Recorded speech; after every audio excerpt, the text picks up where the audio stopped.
જય માતાજી, જય શ્રી કૃષ્ણ। તો ઘરનું ફટાફટ કામ પતાવીને આપણે તો બેસી ગયા દળણા કરવા। તો હવે આ એ કરવું પડે ને, અમારે ઘરના જ ઘઉં છે।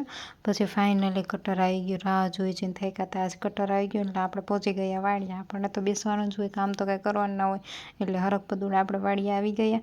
તો કટરવાળા ભાઈ બાકાચીકી બોલાવી નાખી। પછી મજૂર હારે આપણે મસ્ત મજાની ચા પી લીધું। ચા તો આપણને બહુ ગમે, અતિ વાલું, એટલે પણ વાડીએ ચા પીવાની મજા એવી આવે।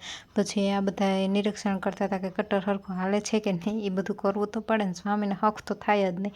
એ શાંતિથી બેહે નહીં અને તડકે જ આટાટેલા મારવા હોય। અને આ બાકી આજુબાજુના ભાઈઓ ને બધા એ ચેક કરતા હતા કે હરખું હાલે છે કે નહીં। પછી કેમ કે અમારા ઘઉં કાઢી લે પછી એનો વારો હતો। પછી પપ્પા મને ઘરે મૂકી ગયા એટલે આપણે રસોઈ બનાવી રાખી મસ્ત, રીંગણા બટેકાનું શાક અને ગાજર મરચાંનો સંભારો ને એવું બધું કરી રાખ્યું। પછી આપણે દરવાજે બેસીને પપ્પાને અને સ્વામીની રાહ જોતા હતા કે કંઈ આવે। તો પછી ભૂખ બહુ લઈ ગઈ હતી, તો થોડીક વાર થયો તો પપ્પા તો આવી ગયા। પછી મેં ડેલો ખોલી રાખ્યો તો પપ્પાએ ગાડી અંદર લઈ લીધી અને થોડીક વાર થયો તો સ્વામી આવી ગયા, પણ એને ખટારો બંધ થઈ ગયો। પછી વાંધો નહીં આવ્યો, ચાલુ થઈ ગયો। પછી આપણે મસ્ત મજાના દેશી પીઝા બનાવી નાખ્યા। જો ગાઈસ, મને બોલતા આવડે, બોલતાને હારે મને રસોઈ બનાવતા પણ આવડે છે ખરી।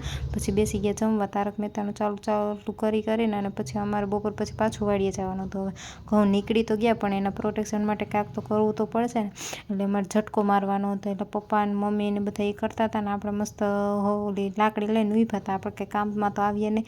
પછી પપ્પા દોરી બાંધતા હતા અને સ્વામી એ દોરીનો ફીંડલું હતું એ પકડી રાખ્યું હતું। ફાઇનલી જો એ બધું કામ થઈ ગયું અમારે, અને અંધારું થવા આવ્યું હતું 6। પછી અમે નીકળી ગયા ઘરે આવવા માટે, અને આવો રહ્યો આજનો મારો દિવસ। Thank you. હવે મળશું આગલા વ્લોગમાં। Take care, bye bye.